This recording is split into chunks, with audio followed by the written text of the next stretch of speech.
tous et bienvenue dans ce cours de SUP, donc les premières années. Donc ça concerne les MPSI, les PCSI et les TSI. Donc aujourd'hui, on va parler des régimes transitoires en électricité. Donc avant de parler des régimes transitoires, donc on va faire un petit rappel rapidement de qu'est-ce qu'un dipôle linéaire, parce que la dernière fois je ne l'ai pas fait. Alors qu'est-ce qu'un dipôle linéaire? Donc par définition, un dipôle linéaire, c'est lorsque vous avez une relation linéaire entre le courant et la tension. Donc lorsque la relation entre le courant et la tension de ce dipôle est une relation linéaire. C'est-à-dire, par exemple, un exemple de dipôle linéaire, c'est la résistance. Pourquoi? Parce que la tension elle est liée au courant par la loi d'Ohm. Un autre exemple, on va voir que pour il y a la bobine aussi. Donc la bobine, donc sa tension qui est égale à L d de I sur dt. Donc la variation du courant par rapport au temps fois l'inductance L, c'est une relation linéaire parce que là on intervient à une dérivée d'ordre 1 qui est linéaire. Donc la dérivée est un opérateur linéaire. Donc par conséquent, la bobine est un dipôle linéaire. Ensuite, vous avez le condensateur, et donc le condensateur qui est traversé par un courant, le même courant par exemple, et la tension à ses bornes, on l'appelle UC. Donc on sait que la charge Q est égale à UC fois, fois C, fois sa capacité. Or Q, donc Q donc on sait que I est égal à D de Q sur dt, et donc Q c'est l'intégrale de I dt. Et donc là on voit qu'il y a une relation linéaire entre la tension et l'intensité, parce que là on a tout simplement, si on dérive, on va avoir C duc sur dt est égal à I, et donc c'est une relation linéaire. Donc par conséquent le condensateur est également un dipôle linéaire. Et il faut faire attention parce que lorsqu'on passe au régime sinusoïdal, donc le régime forcé, donc là on va utiliser des signaux qui varient dans le temps, et on va voir que le condensateur n'est plus linéaire lorsqu'on dépasse une fréquence, une certaine fréquence. C'est pareil pour la bobine. La résistance reste toujours linéaire même si on est à grande fréquence. Et donc là, il faut savoir que en électronique, donc vous avez des circuits, donc des exemples de circuits qui ne sont pas linéaires, c'est les diodes. Et donc les diodes, il y a une relation entre l'intensité et la tension qui est donnée par un bêta 1 moins exponentielle moins gamma U. Et donc là, c'est une relation qui est non linéaire. Et lorsque vous la tracez, donc vous allez trouver quelque chose qui ressemble à ça. Donc là, c'est U et là, c'est I. Et donc la diode n'est pas un dipôle linéaire. Donc on ne va pas s'intéresser aux diodes aujourd'hui. Donc on va travailler qu'avec des dipôles linéaires. 3 composants électriques. Très bien. Donc on va attaquer les circuits linéaires d'ordre 1. Alors, donc avant de commencer, donc nous allons faire une petite expérience. Donc on va imaginer une expérience. Donc le montage est le suivant. Donc on va prendre donc un générateur de tension, et ce générateur, il possède une résistance interne. Donc comme vous savez, les GBF que vous utilisez en salle de TP possèdent tous des résistances internes, donc c'est pas des générateurs idiots. Et donc là, cette partie, donc c'est mon GBF, et donc c'est un générateur de Thévenin. Pourquoi? Parce que c'est un générateur idéal en série avec une résistance interne. Donc générateur de Thévenin. Et donc là, c'est un GBF. Et donc là, on va placer une autre résistance, donc résistance R, un condensateur, et on va relier, donc on va brancher le tout à une masse. Donc la masse est commune à tous les composants. Et donc là, on va placer ici donc une voie d'oscilloscope. Donc on va observer ce qui se passe là. Donc on va visualiser la tension en fonction du temps. Donc c'est ce qu'on appelle la voie 1, donc la voie 1 dans l'oscilloscope. Et ici, on va prendre une autre tension qu'on va appeler la voie 2. Et donc bien sûr, ici, vous avez le condensateur et la tension au borne du condensateur, c'est UC. Et donc maintenant, ce qui se passe, c'est que lorsque vous observez les deux tensions, 1 et 2, donc celle en bleu et celle en jaune, à l'aide d'un oscilloscope, donc voilà ce que vous allez observer. Donc pour la partie, donc pour la voie 1, vous allez observer quelque chose qui ressemble à ça. Voilà. Et pour la partie, donc là je l'ai mal dessiné, donc je vais le refaire. Vous allez observer quelque chose qui ressemble à ça. Ensuite, pour la partie jaune, donc la voie 2, vous allez observer quelque chose qui ressemble à ça. Et donc là, pour interpréter ce qui se passe, donc ça c'est la voie 1 et ça c'est la voie 2. Donc la voie 2, donc ça c'est UC, et la voie 1, donc ça c'est E de T. Et donc mon générateur GBF, bien sûr, donc le GBF que j'ai ici, c'est un générateur qui va fournir une tension E de T qui est égale donc à 0 lorsque T est inférieur à 0. Donc lorsque donc le T est négatif, ça veut dire que j'ai pas encore fermé l'interrupteur, et il va me donner un E0 lorsque T est positif. Donc là, donc on va appeler ce temps-là, donc ça c'est le temps 0. Donc là tout est en fonction de T. Et ici aussi vous avez un temps 0. Donc là on voit que la tension au borne du générateur, donc il passe de 0 à E0 instantanément, alors que celle du condensateur, donc il va prendre un temps. Donc c'est un temps pour atteindre ce qu'on appelle, donc ici cette partie, on l'appelle le régime établi, ou le régime établi, ou le régime permanent aussi on l'appelle. Et cette partie-là, lorsque la tension varie, donc cette partie-là, on l'appelle le régime transitoire. Alors que pour le générateur, donc là, il n'y a pas de... Donc on atteint le régime établi instantanément. Donc là, ce qu'on va faire, donc on va schématiser tout ça en un schéma. Donc on va faire un schéma. Donc là, si vous prenez donc votre circuit RC, donc voici votre circuit RC. Donc là, en entrée, vous allez injecter une tension qui est délivrée par le GBF.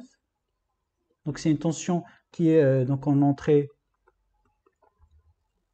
Donc le GBF, il va me donner une tension E de T. Et en sortie, donc vous allez avoir une tension au borne de C.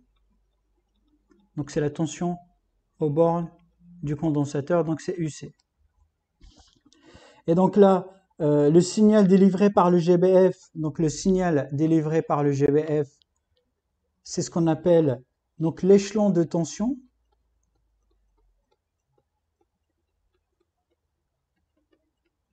Et le signal de sortie, donc le signal de réponse du circuit qui est constitué de la résistance et du condensateur de capacité C. Donc là, donc cette partie, donc on va l'appeler le réponse indicielle. Donc la réponse indicielle. Donc il faut bien maîtriser ces termes. Donc la réponse indicielle concerne donc le RC, et l'échelon de tension, c'est le E de T. Et pourquoi on l'appelle échelon? Parce que là vous avez donc comme une échelle. Donc là vous avez un échelon, c'est vraiment un signal carré. Et après il va se stabiliser instantanément E0. Alors, donc là une petite remarque. Donc la tension aux bornes du GBF,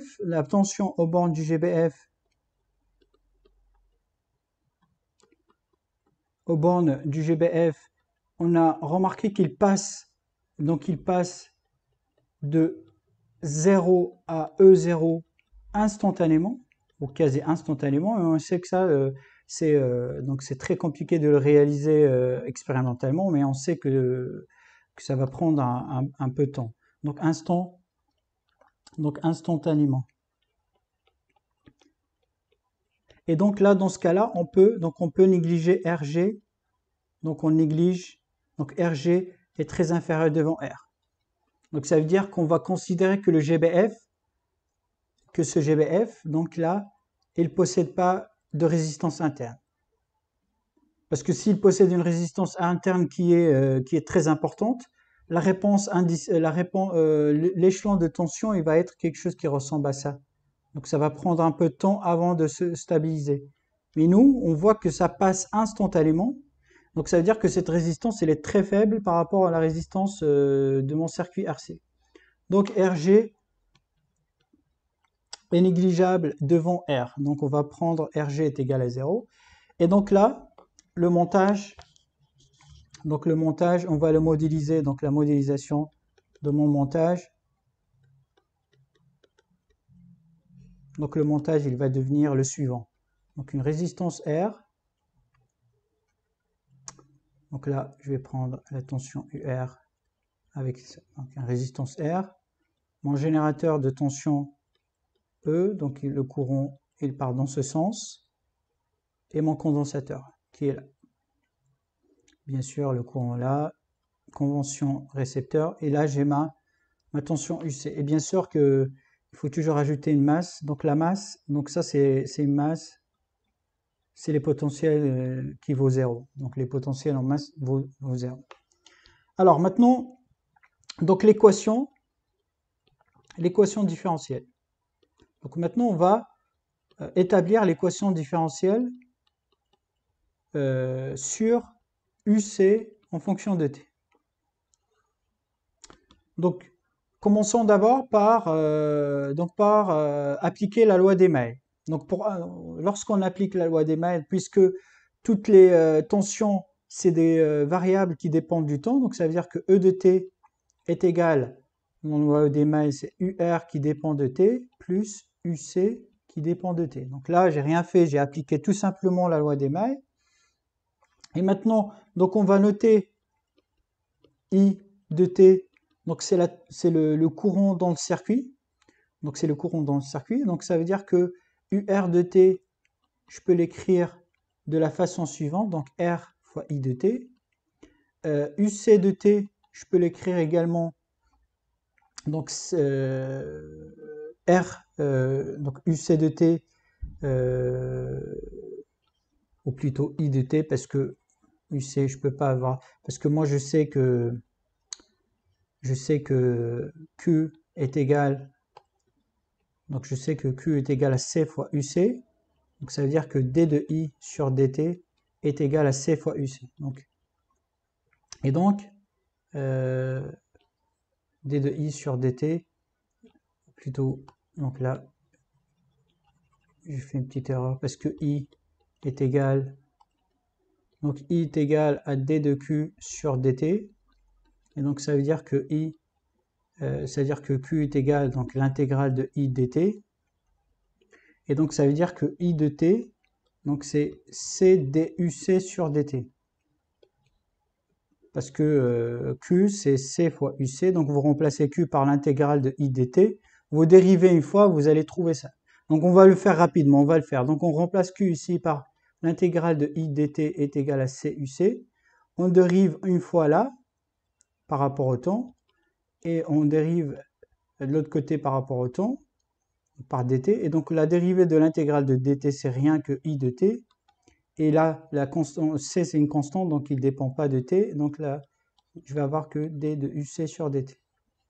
Donc j'ai ça, j'ai la loi d'Ohm, et donc, il me reste donc UR de t, qui est égal à R fois I, est égal à également R, et je la remplace par C duc sur dt. Et donc je remplace ma loi de May, donc je vais avoir E de t est égal à RC d de UC sur dt, plus UC de t. Donc voici mon équation différentielle qui régit la tension aux bornes du condensateur. Et permettez-moi, donc là je vais juste vérifier quelque chose ici. Donc là, j'avais raison, c'est Q est égal à C fois U, et ça est égal à l'intégrale de I dt. Voilà. Donc voilà l'équation différentielle. Donc à chaque instant, la tension UC de t est reliée à sa dérivée et à la tension U de t. Donc la tension E de t, elle est imposée par le GBF. Donc cette tension-là, elle est imposée par le GBF. Par le GBF. Donc une telle relation, ça s'appelle une équation différentielle d'ordre 1. Donc ça, c'est une équation différentielle d'ordre 1. Donc c'est pour ça qu'on l'appelle un circuit d'ordre 1, parce qu'il est régi par une équation différentielle d'ordre 1. Donc, équation différentielle d'ordre 1.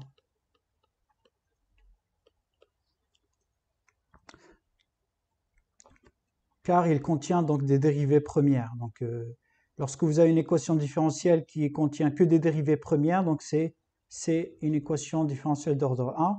Et donc le circuit en question, c'est un circuit d'ordre 1. Donc c'est pour ça qu'on a appelé cette partie circuit linéaire d'ordre 1. Circuit linéaire parce qu'il contient que des composants linéaires, et d'ordre 1 parce qu'il est régi par une équation différentielle d'ordre 1. Alors maintenant, donc cette constante-là qui est devant d de UC sur dt ici, RC, donc RC, R fois C, donc il a une dimension d'une résistance, donc c'est ohm fois, et la capacité, donc la capacité c'est quoi?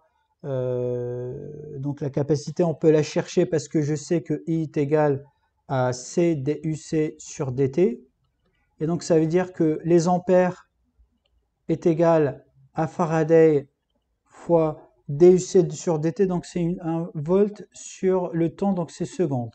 Et donc ça veut dire qu'on va remplacer ici par donc secondes, parce que ici c'est le Faraday, donc ça fait fois S fois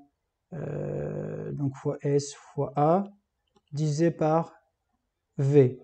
Et moi je sais que d'après la loi d'Ohm, oméga, donc ce terme-là, donc R fois I est égal à U, donc ça veut dire que le volt est égal ohm fois ampère. Et donc je remplace ici et je trouve, donc ça simplifie, donc le V, je remplace le V, donc ça fait ohm fois seconde fois ampère, divisé par ohm fois ampère, donc je simplifie, et je trouve seconde. Donc ça veut dire que l'unité de RC, donc l'unité de RC, c'est une seconde, donc c'est le temps. Donc c'est le temps. Et donc RC, par convention, on l'appelait taux, donc c'est la constante. Donc c'est la constante du temps. Et on va voir à quoi correspond cette constante, donc la constante de temps. Alors, la constante du temps du circuit, bien sûr. Très bien. Alors maintenant, on passe au calcul. Donc maintenant, on a établi l'équation différentielle. Maintenant, quelles sont les étapes pour calculer la tension UC? Donc le calcul de la tension UC de T. Donc comment on va faire pour calculer la tension UC de T? Donc là, d'abord la première chose, il faut vérifier est-ce qu'on a UC de T, pour T inférieur à 0. Donc avant le déclenchement, ou avant la fermeture de l'interrupteur, ou avant le déclenchement de la tension par le GBF. Donc est-ce qu'on a la tension de UC de T pour T égale à 0? Donc si le circuit n'est pas encore été alimenté, la tension au borne du condensateur est nulle. Donc dans le cas où le circuit n'ayant pas encore été alimenté par le GBF par exemple, donc en général UC de T inférieur à 0 est égal à 0. Donc voici la première information. La deuxième étape, donc l'étape B, donc c'est l'équation différentielle. Donc là, pour t supérieur à 0, le système se comporte.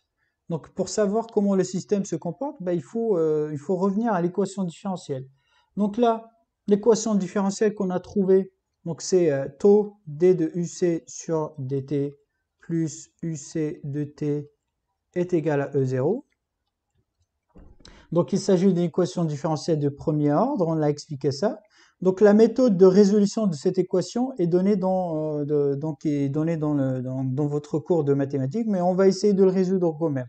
Donc on va essayer de résoudre cette équation, mais avant de le résoudre, donc la résolution est simple, on va le faire après.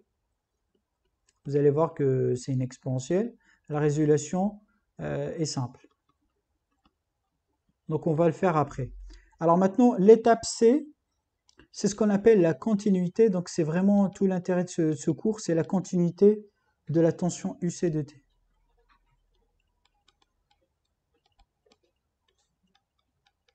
Alors, il faut savoir que d'abord, il faut savoir que donc dans la modélisation des circuits électriques, donc on considère parfois que certaines grandeurs électriques sont discontinues.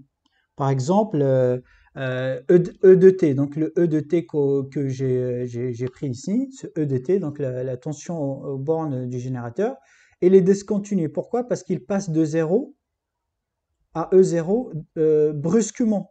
Donc là, il y a une discontinuité. Mais pour les dipôles qui sont susceptibles d'emmagasiner une énergie, c'est-à-dire qui sont capables de stocker une énergie, par exemple comme le condensateur. Donc vous savez que le condensateur, il peut stocker une énergie, et cette énergie-là, elle est donnée par, donc EC est égal à 1 demi CUC au carré. Et donc, cette énergie ne peut pas être discontinue. Et s'il ne peut pas être discontinu, c'est-à-dire que UC de T doit aussi, il ne faut pas qu'il soit discontinu. Donc la tension aux bornes d'un condensateur à laquelle on associe cette énergie, donc, ce sont des fonctions nécessairement continues. Donc UC de T est une fonction continue. Donc c'est une fonction continue. Et donc on va faire le même raisonnement pour la bobine. La bobine aussi, c'est un dipôle qui stocke de l'énergie, et cette énergie est sous forme magnétique, donc E de la bobine est égal à 1 demi Li au carré, avec L c'est l'inductance. Donc de la même façon, I de T est une fonction continue, car l'énergie ne peut pas être discontinue. Ça veut dire que si vous stockez de l'énergie dans le condensateur, lorsque vous appuyez sur l'interrupteur, cette énergie ne va pas disparaître instantanément, ça va prendre un temps. Et donc ça, c'est directement lié à la fonction donc I de t et UC de t. Donc I de t est une fonction continue. Très bien. Et donc maintenant, on va énoncer une règle. C'est une règle générale, et c'est à apprendre par cœur cette règle. C'est pas à apprendre par cœur, mais il faut la comprendre. En fait, j'ai expliqué l'origine physique de cette règle. Donc une règle générale à apprendre, donc je vais l'encadrer. Et donc la tension UC de T au bord du condensateur et le courant qui traverse la bobine I de T sont des fonctions continues. Toujours. Au moins dans ce cours, des fonctions continues. Donc c'est une règle qui est très très importante pour la suite.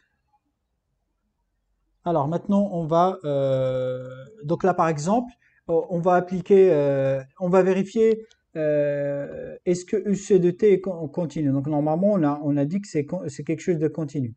Donc ça veut dire que pour T inférieur à 0, on a trouvé que UC de T inférieur à 0 est égal à 0. Donc on va appeler ça UC de 0 moins. Ça veut dire que là vous avez donc ça c'est le temps 0. Donc là c'est votre temps est égal à 0. Donc tout ce qui est avant on va l'appeler 0 moins.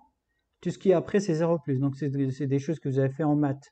Donc ça veut dire que U0- est égal à 0. Or, UC de t, c'est une fonction continue, donc ça veut dire que UC0- est égal à UC0+. Et donc ça veut dire que pour t supérieur à 0, UC de t supérieur à 0 est également égal à 0. Donc ça, c'est très important. Donc, grâce à la continuité, on a trouvé à partir de l'information de UC de t lorsque t est inférieur à 0, on a trouvé le comportement de UC de t lorsque t est supérieur à 0. Alors maintenant, pour la résolution de l'équation différentielle, donc pour trouver UC de t maintenant, donc maintenant tension UC de t pour t supérieur à 0. Donc là, on a deux informations. La première information, on sait que UC de t est égal à 0 pour t est égal à 0. Donc là, ça, on le sait déjà. Donc ça, on le sait. Et donc maintenant, pour t supérieur à 0, on ne sait pas encore qu'est-ce qui vaut t, UC de t. Et pour la trouver, donc on va utiliser l'équation différentielle. Donc on va utiliser pour t supérieur à 0, on sait que tau fois duc sur dt plus uc de t est égal à E0, est égal à E de t. Donc E de t, c'est une fonction constante. Donc U de t, il ressemble à ça à partir de 0, donc il saute à E0. Donc ça, c'est E de t en fonction de t. Et donc je peux la remplacer par E0. Donc je peux la remplacer par E0. Voilà. Et donc maintenant, je vais résoudre cette équation différentielle. Donc pour résoudre cette équation différentielle, donc comme vous savez en mathématiques, les équations différentielles possèdent deux solutions. Donc vous avez une solution, donc UC de t est égal à UCP de t, donc c'est une solution particulière plus une solution homogène. Donc ça c'est une solution particulière. Et ça c'est une solution homogène. Donc là, le second membre, là, donc pour l'équation, pour la solution particulière, donc la solution particulière, elle est très simple. Pour la solution particulière, elle est très simple. Donc on va la noter par UC de P de T.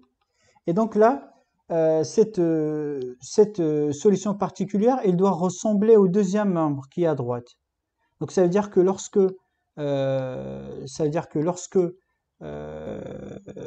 t tend vers donc lorsque t cette solution particulière, ça correspond à une solution qui ne dépend pas de temps, donc ça veut dire que duc de p sur dt est égal à 0.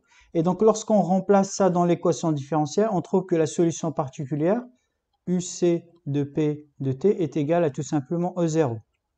Donc la solution particulière est une constante. Voilà. Alors maintenant, pour la solution homogène. Donc pour la solution homogène,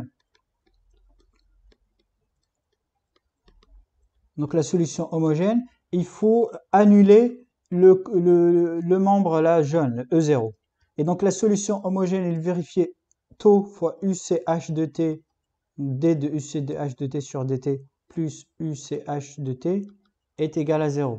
Et donc pour résoudre ça, donc comme vous savez, donc je ne sais pas si vous voulez que je fasse la résolution, mais la résolution elle est simple. Vous allez juste faire, donc vous allez passer ça de l'autre côté, donc UCH de t sur dt est égal à moins UCH de t. Ensuite, vous allez faire donc d de UCH de t sur UCH de t est égal à moins dt. Donc j'ai ramené ce terme ici et le dt de dans l'autre côté. Donc j'intègre. Donc l'intégrale de duc de h sur dt, c'est le logarithme. Donc c'est le log de UCH de t. Et l'intégrale de moins dt, donc c'est moins t. Et donc ça veut dire que UCH de t est égal à tout simplement une constante lambda fois l'exponentielle de moins t sur tau. Donc voici la solution particulière homogène. Et donc là, donc ainsi, pour donc t supérieur à 0. Donc je vais rassembler les deux solutions. Donc je vais avoir UC de t est égal à la solution particulière plus la solution homogène. Et donc je vais avoir finalement E0 plus lambda exponentielle moins t sur tau. Et donc maintenant, je vais exploiter les conditions initiales pour trouver ce lambda. Donc je sais que UC de 0 est égal à 0. Et donc ça veut dire que est égal à E0 plus lambda, puisque exponentielle 0 c'est 1. Et donc ça veut dire que lambda est égal à moins E0. Et donc ma solution finale, c'est UC de t est égal à E0 facteur de 1 moins exponentielle moins t sur tau. Donc voici ma solution. Donc vous avez vu les étapes que j'ai effectuées pour trouver cette solution. Donc ça, c'est cette solution, elle est valable pour t positif. Pour t négatif, UC de t est égal à 0. Et donc là, l'interprétation physique, donc on peut d'abord, donc on va tracer le graphe de UC de t en fonction de t. Donc on va essayer de tracer et après on va interpréter ça physiquement. Donc UC de t et là t. Donc lorsque t est négatif, donc UC de t il est égal à 0, donc là il n'y a rien. Et donc là il y a une continuité et donc la fonction il va augmenter exponentiellement. Et donc lorsque vous tracez ça, vous allez trouver quelque chose qui ressemble à ça, hop, et à un moment donné ça se stabilise. Et donc là, pour trouver cette valeur là, il faut tout simplement tendre donc la limite de UC de t lorsque t tend vers l'infini. Donc ça veut dire que lorsque t est très très grand, et lorsque t est très très grand, l'exponentielle tend vers 0, parce que l'exponentielle moins l'infini c'est 0, donc il reste que E0. Donc ça veut dire que là, j'ai E0. Donc ça veut dire que ce terme est égal à E0. Voilà. Et maintenant, pour séparer les deux régimes, donc maintenant je cherche à partir de quel moment, c'est-à-dire à partir de quel moment, donc je vais l'appeler par exemple grand, je vais l'appeler comment, t, par exemple tr. Donc que vaut tr? Ça veut dire le temps pour lequel j'ai un régime établi. Donc je vous rappelle que cette partie-là, je l'appelle régime transitoire. Et cette partie-là, c'est le régime établi ou le régime permanent, ce qu'on voulait. Et donc, comment je vais calculer ce T de R? Donc, la question, c'est comment je vais calculer ce T de R pour définir à partir de quel moment donc la tension au bord du condensateur a franchi le régime permanent établi. Et donc, pour faire cela, c'est très simple. Il faut tout simplement utiliser l'équation différentielle. Donc là, on sait déjà que donc là, si vous prenez par exemple, on commence d'abord par écrire UC de t. Donc UC de t, on a trouvé que c'est E0 facteur de 1 moins exponentielle moins t sur tau. Et donc là, par définition, donc la convention, c'est que je dois chercher ce UC de TR, donc UC de TR, et UC en TR, il doit être égal à 99% de E0. Ça veut dire UC en T de R est égal à 99 sur 100 E0.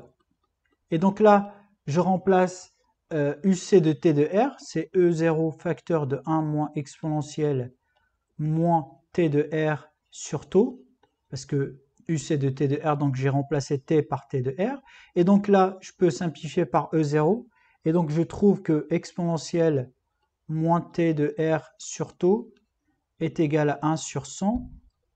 Et donc là, cela implique que T de R, donc vous prenez le log, et ensuite vous faites l'inverse de 1 sur 100. Donc log de 1 sur 100, c'est moins log 100. Avec ce moins, c'est plus. Et donc je trouve que T de R, c'est log de 100 fois tau. Et donc T de R est égal, donc log 100, c'est vous prenez votre calculette, vous faites log 100, vous trouvez à peu près quelque chose de l'ordre de 4,6 fois tau. Donc ça veut dire que lorsque T et donc lorsque t est égal à ce tr qui vaut 4,6 taux, je suis dans le régime, donc je suis dans la frontière, je suis entre les deux régimes, je suis dans le régime où je suis entre les deux régimes, donc entre les deux régimes, donc transitoire et permanent.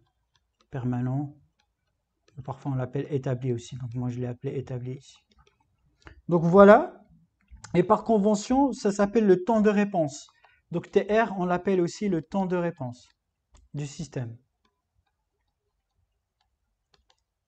Le temps de réponse. Très bien. Alors maintenant, autre chose, c'est que donc il y a une méthode pour trouver ce T de R. Donc vous allez juste prendre la tangente en 0. Donc la tangente de ce graphe en 0 et lorsque vous prenez la tangente à ce graphe en T0, donc son intersection avec cette droite E0, ça vous donne taux. Non, c'est pas TR, mais c'est taux. Pourquoi?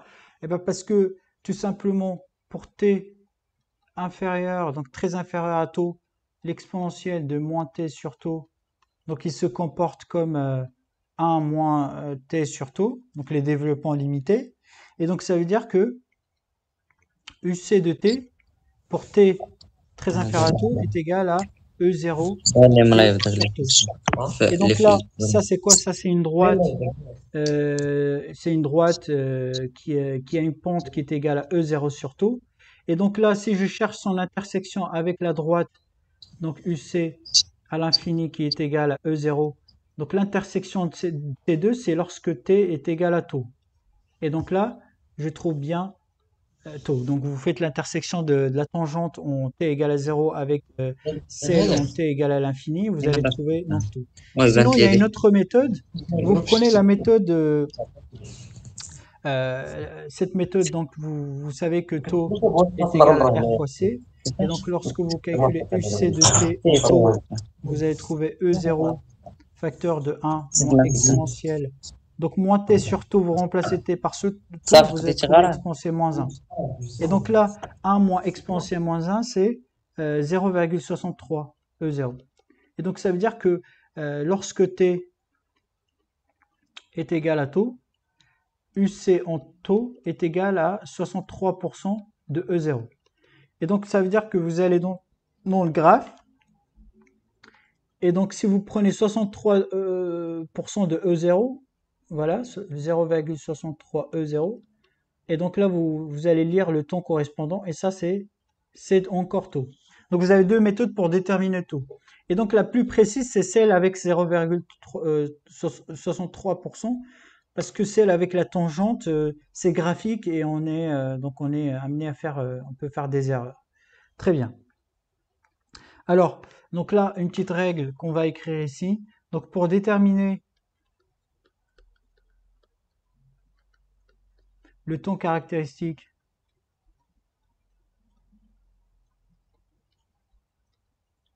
donc le temps caractéristique taux. Donc là, vous allez calculer tout simplement. Donc la première chose, donc vous allez repérer, donc on repère la valeur de UC lorsque t vaut l'infini et UC lorsque t est égal à 0. Et ensuite, donc taux, c'est tout simplement la date pour laquelle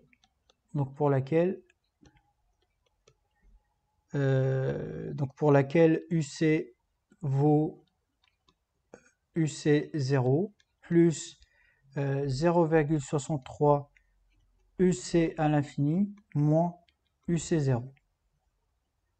Moins UC0. Alors pourquoi cette formule? Donc c'est simple à vérifier. Donc pour notre cas, donc on a UC de t est égal à E0 facteur de 1 moins exponentielle moins t sur taux. Et donc, on va vérifier cette formule pour voir est-ce que grâce à ça, on va obtenir tout.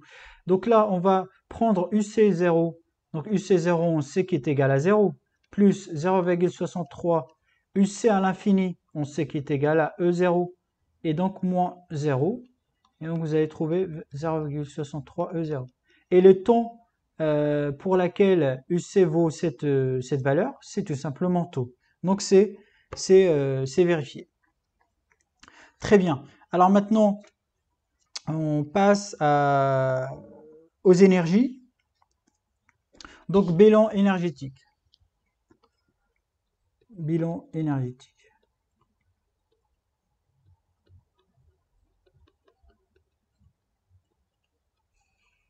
Alors maintenant, si on reprend la loi d'Emaille qu'on a trouvée précédemment, donc la loi d'Emaille, c'est E de t est égal à UC de t plus UR de t. Donc si on multipliait tout ça fois,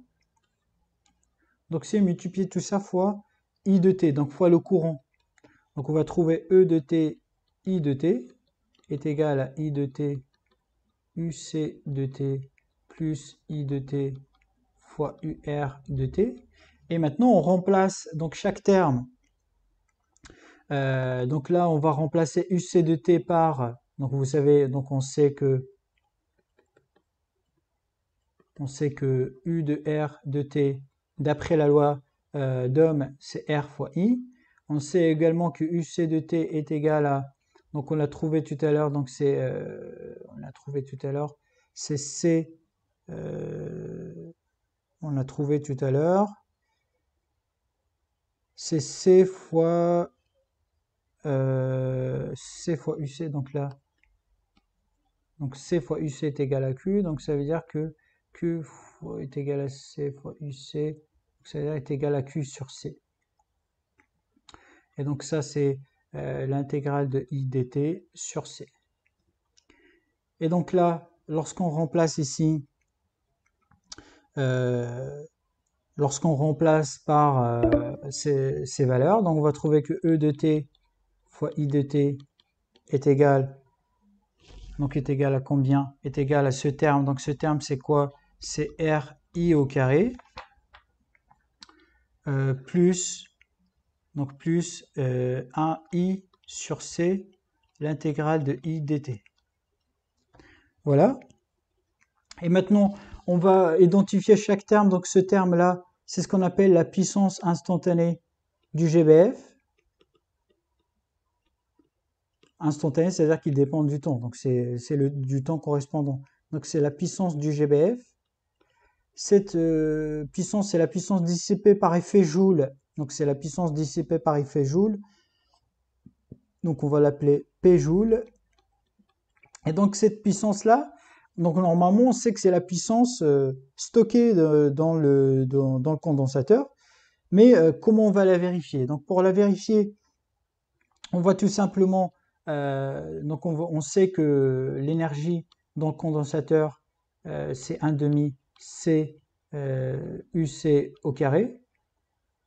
Et donc là, si on dérive cette valeur, donc D de E sur dt est égal à C fois UC. Et donc ça, c'est quoi? C'est tout simplement l'intégrale de I, pardon, donc j'efface ça, je m'excuse. Donc c'est C fois UC. Donc lorsque j'ai dérivé par rapport au temps, donc c'est la dérivée de DUC par dt, parce que j'ai pas l'expression du temps ici. Parce que UC de t, c'est une fonction qui dépend de temps. Donc lorsque je la dérive, je trouve tout simplement d de UC sur dt. Donc voilà cette expression. Et donc maintenant, si je remplace par exemple, donc là, donc moi je sais que Q est égal à C fois UC, donc ça veut dire que ce terme-là est égal à Q, est égal à aussi l'intégrale de I dt. Et donc c'est exactement ce que j'ai ici. Donc on va le refaire. Donc je vais reprendre cette formule qui est là. Hop, et je la place ici. Et donc là, ça veut dire que la puissance du GBF instantanée est égale à la dérivée de l'énergie électrique stockée dans le condensateur par dt, plus la puissance par effet Joule qui dépend aussi de T. Et donc c'est 2D électrique qui est stocké dans le condensateur, donc c'est tout simplement D sur dt de 1/2 C UC au carré de T, et qui est égal aussi à I sur C, l'intégrale de I dt. Parce que I dt c'est I fois Q sur C, et donc vous remplacez juste I par C DUC sur dt, donc C DUC sur dt fois Q sur C. Vous simplifiez par les C des deux autres côtés, et donc là vous avez donc ce qu'on a trouvé là tout à l'heure. Très bien. Et donc là, donc la puissance délivrée par le GBF se divise en une puissance reçue par le condensateur. Donc là, le GBF il va donner, donc il va délivrer une puissance qui va être divisée entre le condensateur et la résistance. La résistance, il va la transformer en énergie thermique, donc c'est la résistance par effet Joule. Et donc là, pour trouver l'énergie, donc l'échange des énergies lors de ce temps de charge, donc de 0 à l'infini, donc ce qu'on va faire, on va remplacer UC de t par ce qu'on a trouvé tout à l'heure, donc UC de t est égal à E0 facteur de 1 moins exponentielle moins t sur taux. Et donc, I de t, l'intensité est égale à C DUC sur dt. Et donc là, on dérive DUC sur dt et on trouve E0 sur... donc taux c'est R fois C. Et donc lorsque je dérive, je trouve E0 sur R. Donc au début, je trouve CE0 sur taux exponentielle moins t sur taux. Et donc tout ça est égal à E0 sur R, parce que taux est égal à RC, je simplifie par C, exponentielle moins t sur taux. Et donc la puissance du GBF est égale à E0 fois I de t est égal à E0 au carré sur R exponentielle moins t sur taux. Et la puissance par dissipation Joule, par effet Joule, donc c'est RI au carré, et RI au carré, donc c'est ce terme, donc c'est R fois E0 au carré sur R au carré, donc je peux simplifier par R, donc E0 sur R exponentielle moins 2t sur taux. Et la puissance, donc là, donc pour calculer l'énergie, donc pour calculer l'énergie délivrée par le GBF, donc entre t est égal à 0 et t tend vers l'infini, donc on va tout simplement intégrer, donc on va prendre, on sait que cette énergie, donc E GBF est égale à l'intégrale entre 0 à l'infini de sa puissance, parce que la puissance c'est la dérivée de l'énergie, donc la puissance GBF de t dt. Et donc là on remplace PGBF par son expression qu'on a trouvée, donc c'est E0 au carré sur R exponentielle moins t sur taux dt.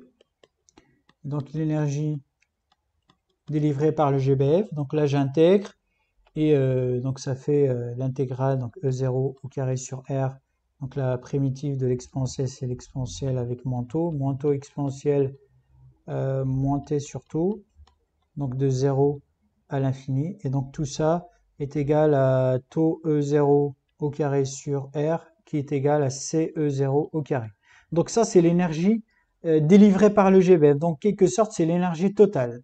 Alors maintenant, pour calculer l'énergie donc échangée par le condensateur, il faut tout simplement prendre la valeur, donc l'énergie du condensateur c'est CUC au carré sur 2, donc ici il faut un delta, et donc là on va avoir CUC au carré à l'infini sur 2 moins CUC en 0 au carré sur 2.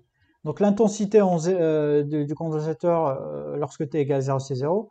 Et UC, la tension, pardon, c'est pas l'intensité, la tension du bord du condensateur lorsque t est très grand, donc à l'infini, est égal à E0. Donc on trouve CE0 au carré sur 2. Donc ça veut dire que l'énergie échangée par le condensateur est égale à ça.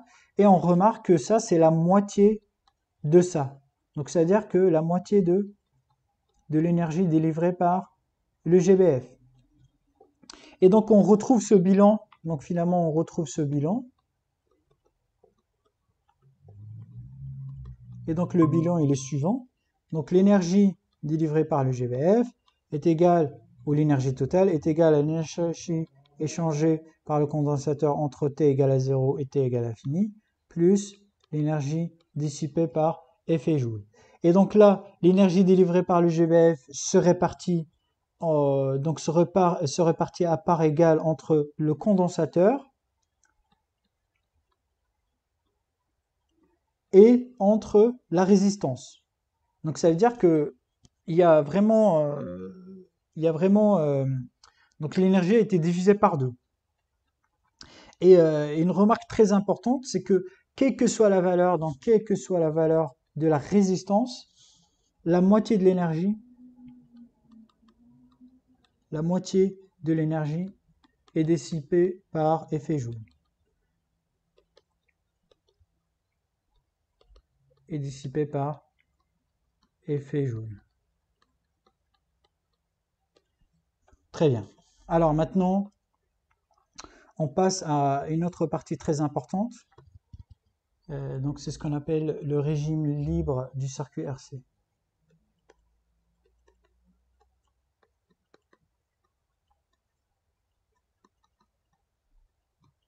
Du circuit RC.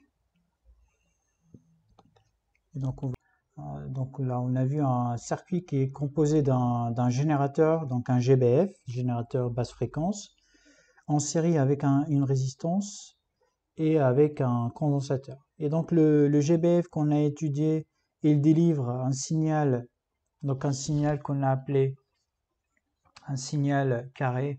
Donc là, je vais vous montrer ça. Donc voici l'exemple qu'on a trouvé tout à l'heure. Donc voilà. Donc c'est ça le signal que les GBF délivrent. Et donc là, vous avez une seule charge du condensateur. Alors maintenant, imaginons si je prends un GBF qui délivre un signal d'un autre type, et c'est ce qu'on appelle un signal créneau. Donc là, supposons un GBF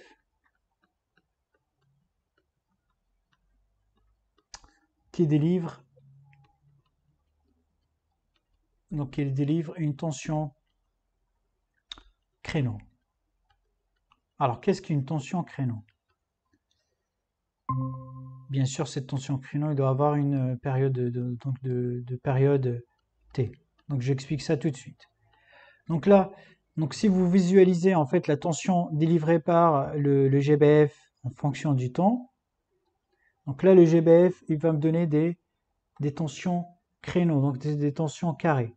Donc là, vous avez alimentation. Donc là, il passe de 0 à E0 instantanément. Donc là, c'est 0. Ensuite, il va attendre un peu de temps et au bout de quelques instants, il revient à 0. Il va attendre encore un peu et ensuite, donc il va remonter et ainsi de suite. Donc c'est ça le signal créneau et ainsi de suite. Donc ça continue. Et donc là, la largeur de ce rectangle, donc de ce carré, c'est T sur 2. Et donc de là à là, donc là vous avez T. Donc ça veut dire que pour T, appartenant à 0 T sur 2, donc entre là et là, on est d'accord que E de T est égal à 0.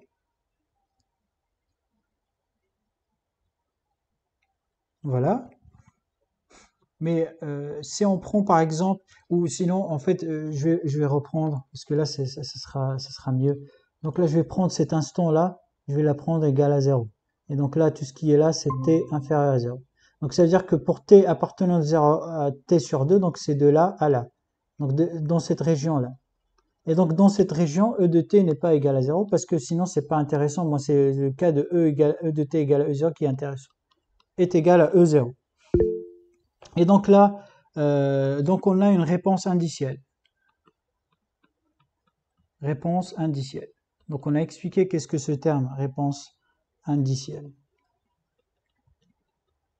Donc la période t ici, telle que le circuit il peut parvenir au régime établi. Donc ça veut dire que lorsque t est plus grande que tr, et tr on a trouvé tout à l'heure est égal à 4,6 taux. Donc ça veut dire que si taux est supérieur à tr, donc voilà ce qui se passe. Donc là, je redessine la tension délivrée par le générateur. Donc c'est une tension qui ressemble à ça. Hop, donc à partir de 0, ça me génère des signaux créneaux.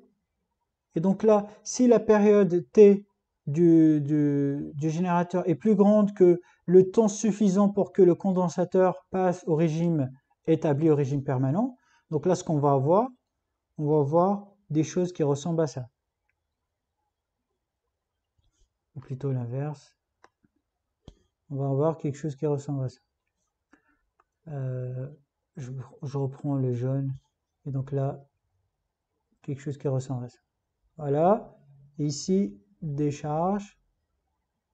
Voilà. Et là, charge. Donc ça veut dire que entre t égale à 0 et t égale à sur 2, le condensateur a eu un temps suffisant pour se charger. Donc là, il passe. Donc ça, c'est le régime permanent. Et ça, c'est le régime transitoire. Et donc là, lorsque t, la période du créneau est supérieure à cette valeur, donc 4,6 taux, on a une charge et une décharge complète du condensateur. Et donc là, cette période-là, ça s'appelle la réponse indicielle. Donc la réponse indicielle. La réponse indicielle, c'est avec un C. La réponse indicielle. Et ici, vous avez, donc à partir de là, donc de là à là, c'est la réponse indicielle, et de là à là, c'est ce qu'on appelle le régime libre. Ça veut dire quoi le régime libre? Ça veut dire qu'il ne dépend plus de ce qui se passe, donc ce que le générateur fait. Ça veut dire qu'on a, donc le générateur il est éteint à ce moment-là, sa tension il vaut 0, et donc c'est le condensateur qui gère le circuit. Donc c'est pour ça qu'on l'appelle régime libre. Et le régime réponse indicielle, c'est lorsque le GBF agit en fait sur le circuit. Et donc pour modéliser ce problème, donc pour modéliser cette situation, donc signal créneau, donc ce qu'on va faire, donc on va réévoquer l'équation différentielle qu'on a trouvée tout à l'heure, donc c'est taux fois C d de UC sur dt plus UC est égal à 0. Cette équation différentielle est homogène et sa solution, donc la solution qui est calculée, qu'on a calculée précédemment, donc UC de t est égal à lambda exponentielle moins t sur taux. Et la constante lambda, donc la constante lambda se calcule avec la condition, donc avec les conditions initiales. Et les conditions initiales ici, on a la valeur de UC lorsque t est égal à t sur 2 plus. Donc c'est ici. Donc là, on est là. Donc je vous rappelle que nous, on s'intéresse à ici. Là. Donc là, on s'intéresse au régime libre. Et donc là, dans cette frontière-là, donc là, tout ce qui est là, c'est t sur 2 moins, et tout ce qui est là, c'est t sur 2 plus, donc à droite. Et donc là, t sur 2 plus, on peut, c'est-à-dire la valeur de uc de t plus sur 2, immédiatement après le changement de la valeur de e de t. Et donc la tension au bord du condensateur, puisqu'on a, on a dit tout à l'heure que c'est une tension qui est toujours continue. Donc ça veut dire que uc de t, lorsque t est égal à t sur 2 plus est égal à uc lorsque t est égal à t sur 2 moins. Et donc t sur 2 moins ici, on regarde là, c'est U0. Donc là, c'est E0. Et donc ça veut dire que UC de t sur 2 est égal à E0. Et donc alors, donc lambda exponentielle moins grand T sur 2 taux est égal à E0. Et donc, lambda est égal à E0 exponentielle grand T sur 2 tout. Donc cette expression-là, c'est pour T appartenant à T sur 2 et à T. Donc ça, c'est le régime libre. Et donc finalement, on trouve que la solution finale, c'est UC de T est égal à E0 exponentielle grand T sur 2 taux exponentielle moins T sur taux. Et donc la solution donc la forme de la tension au bord du condensateur dans le régime libre dans le cas d'un signal créneau, donc délivré par le GBF. Donc il s'écrit de la façon suivante: E0 exponentielle moins petit t moins t sur 2 divisé par taux. Donc voici l'expression de UC en fonction de t. Alors, en fait, ce type de signal, il est très utilisé. Il est très utilisé en TP. Donc, on l'utilise beaucoup en TP. C'est pour visualiser la charge et la décharge du condensateur. Et dans ce cas-là, le GBF, il joue le rôle d'un interrupteur. Donc, il joue le rôle d'un interrupteur. Pourquoi? Parce que là, c'est circuit ouvert, là c'est circuit fermé, donc c'est comme si vous êtes en train d'appuyer sur l'interrupteur avec un temps, donc avec une périodicité qui est égale à t, d'un interrupteur. Voilà. Alors très bien. Alors maintenant on passe à donc le temps de réponse. Donc l'étude de la tension aux bandes UR de T.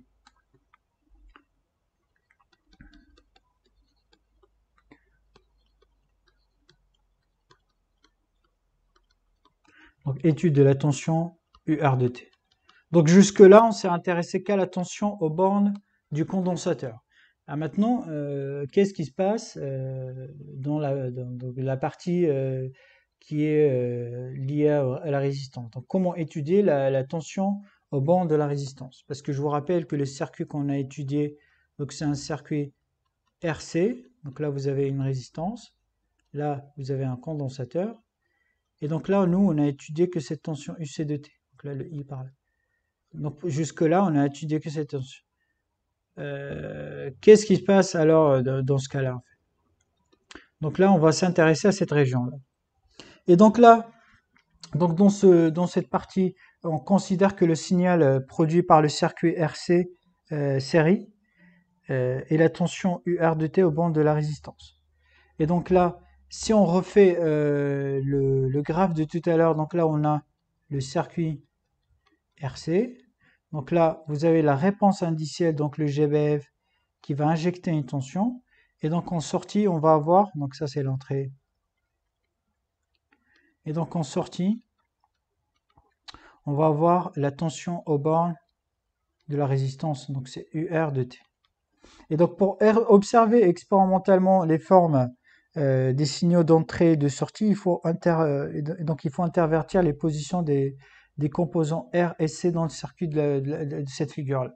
Donc ça veut dire que en TP, pour étudier donc pour étudier URDT, il faut remplacer, donc là, il faut transformer ce circuit en ça. Donc il faut remplacer la résistance avec le condensateur pour ne pas tomber dans les problèmes. Donc ça s'appelle les problèmes de masse. Et donc là, je pense que votre professeur va vous expliquer ça en TP. C'est le problème de masse.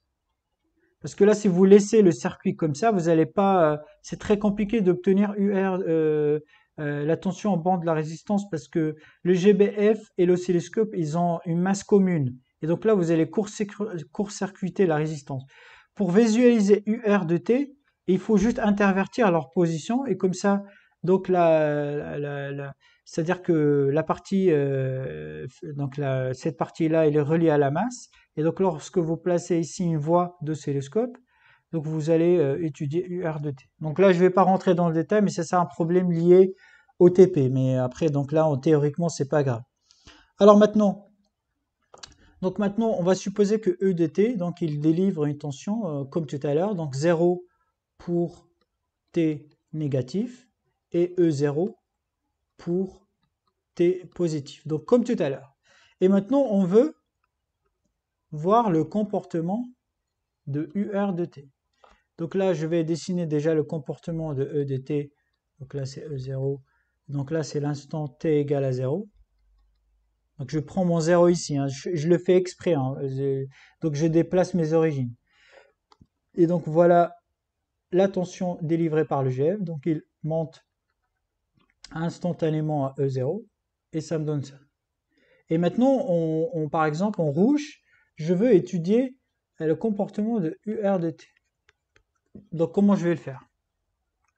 Et donc là, ce qu'il faut savoir, c'est que dans ce cas-là, on a UR de t, donc UR de t est égal à combien? Est égal à R fois I. Et d'après la loi d'Emaille, on a UC de t plus UR de t est égal à E de t. Et donc là, si on calcule, donc si on dérive cette équation, on va avoir d de E sur dt est égal à d de UR sur dt plus d de UC sur dt. Et donc d de E sur dt est égal à d de UR sur dt. Il faut savoir que d de UC sur dt, donc I est égal à C DUC sur dt. Donc ça veut dire que d de UC sur dt, c'est I sur C. Or, I, c'est quoi le I? Le I, d'après la loi d'Ohm, c'est I est égal à UR sur R. Et donc là, on va avoir plus RC, non 1 sur RC, pardon, 1 sur RC UR. Donc voici l'équation différentielle régie par la tension au banc de la résistance.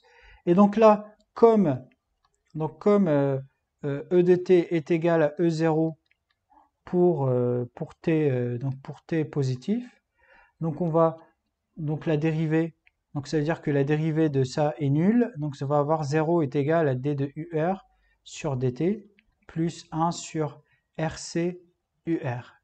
Et donc lorsqu'on résout cette équation différentielle, donc si on résout cette équation différentielle, donc on va trouver quelque chose qui ressemble à UR de t est égal à une constante A fois exponentielle moins t sur tau. Et donc ça c'est exactement, c'est l'inverse de ce qu'on a trouvé tout à l'heure. Donc ça veut dire que le comportement de UR de t, donc lorsque le GBF bascule vers E0, en fait la résistance elle va démarrer par ce point-là et ensuite on va avoir une décharge. Et donc là, comme par hasard, on a une discontinuité ici. Donc là, on a une discontinuité. Et c'est ce qu'on n'a pas trouvé dans le cas du condensateur.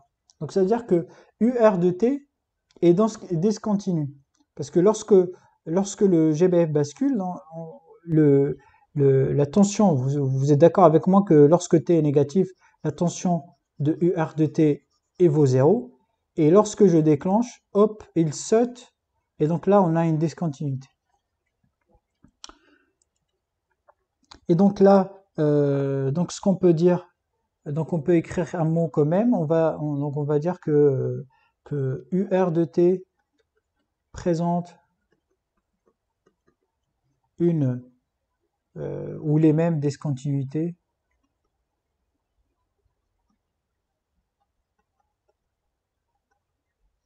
que E de t.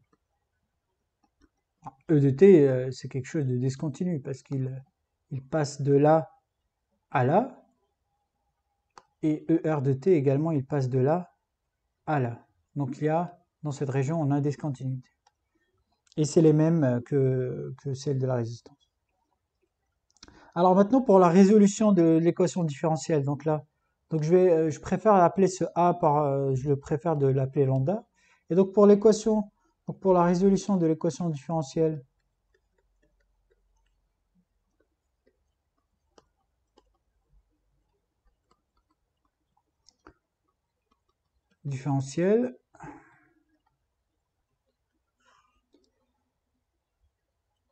donc là, UR de T, on a trouvé qu'il est égal à lambda exponentielle moins T sur tau.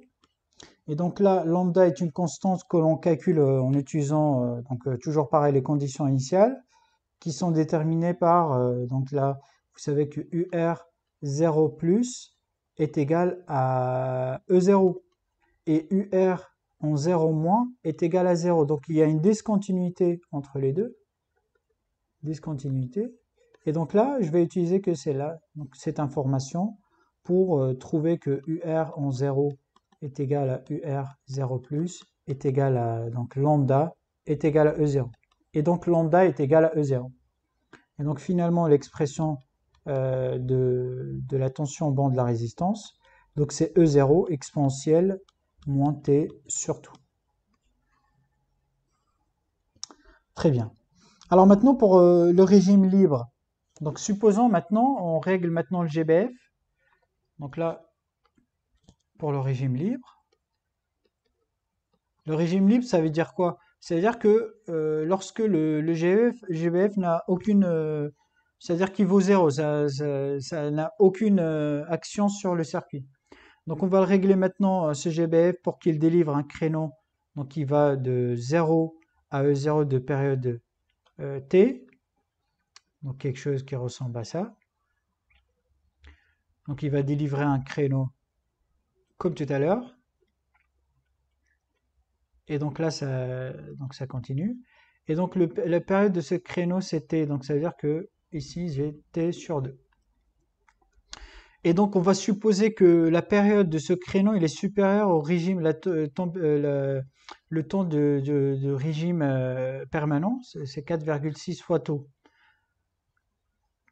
Comme tout à l'heure, comme pour le condensateur. Donc la solution est de la forme, donc l'équation différentielle qui régit donc dans le régime libre. Dans le régime libre.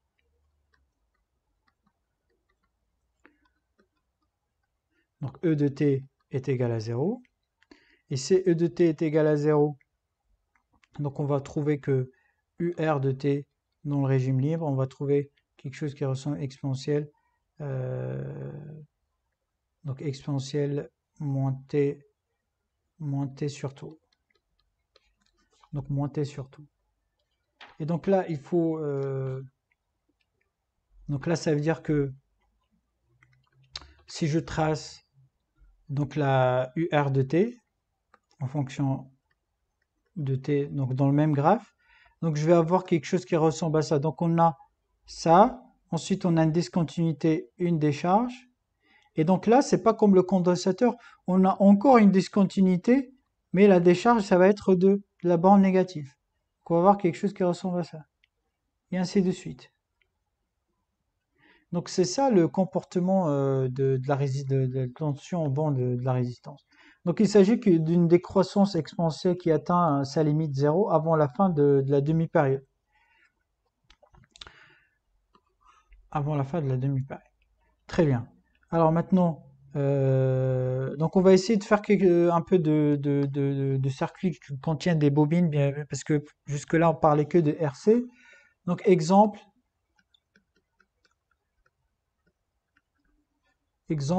de circuit inductif.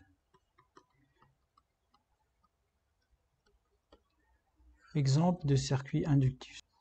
Donc là, le montage est le suivant. Donc on va garder le même GBF. Et à la place, donc la résistance, on va placer une inductance, la place du condensateur plutôt. Et donc là, on va avoir une résistance R. Et là, on va avoir une bobine L avec une tension UL assez bas.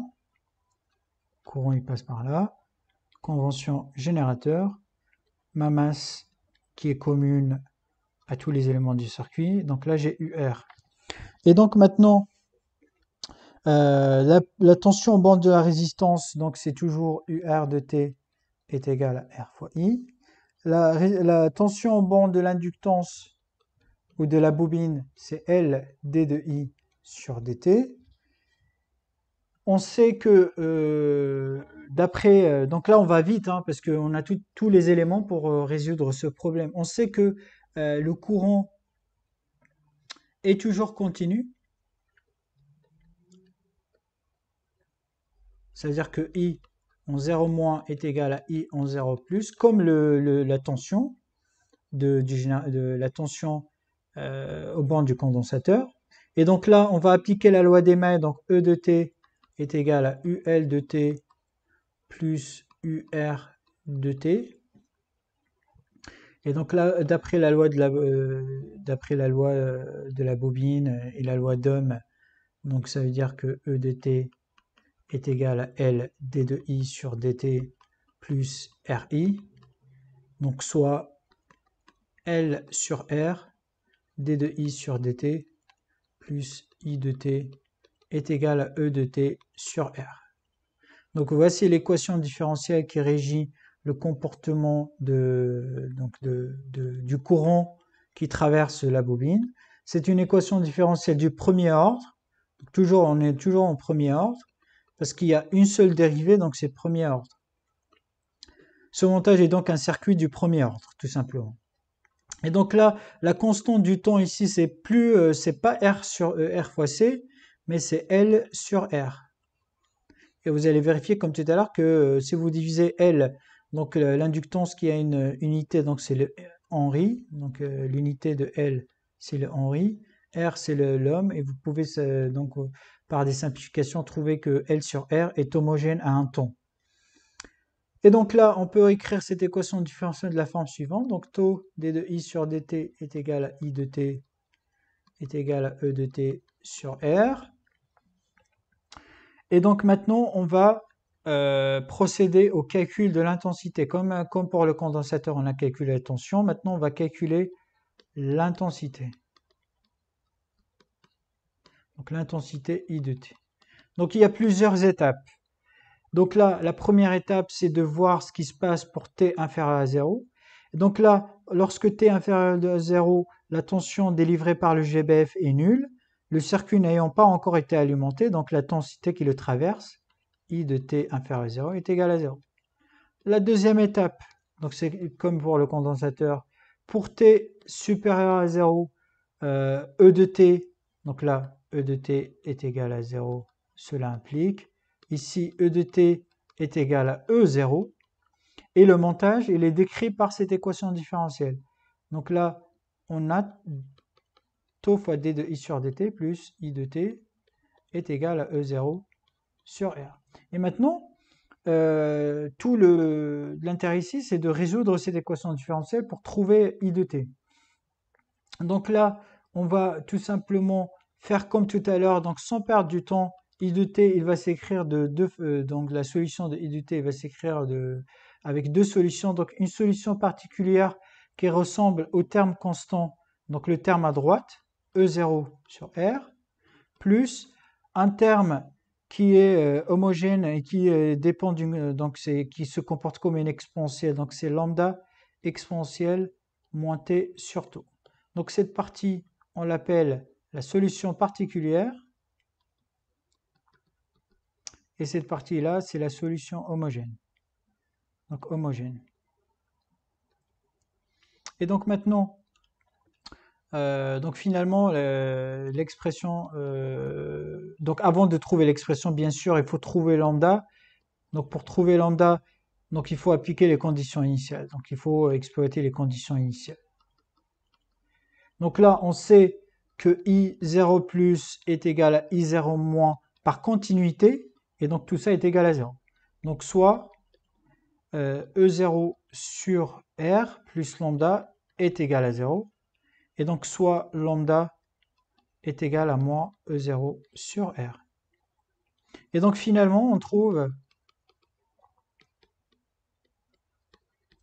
Donc on trouve I de t est égal à E0 sur R, 1 moins exponentielle moins t sur tout. Et donc cette solution est mathématiquement analogue à celle qu'on a obtenue précédemment pour le condensateur. Le temps de réponse de ce circuit, donc ça se définit de la même façon, c'est 4,6 fois taux, et donc c'est 4,6 fois L sur R dans ce cas-là, le temps de réponse. Et donc là, lorsque vous faites le bilan énergétique, vous allez trouver exactement la même chose. Donc la puissance délivrée par le GBF se divise en une puissance reçue.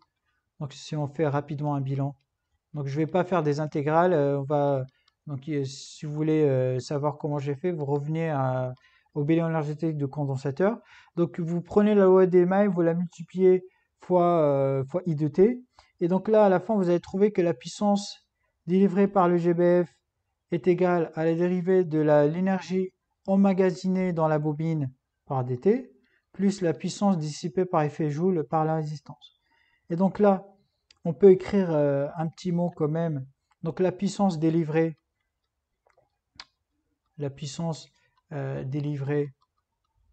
par le GBF se divise en une puissance, donc une puissance reçue par la bobine, emmagasinée par la bobine, comme vous voulez, donc reçue par la bobine. Donc c'est la bobine qui stocke cette énergie.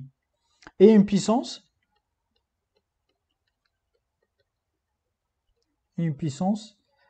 dissipée par la résistance. Par effet Joule, bien sûr. Dissipée dans la résistance.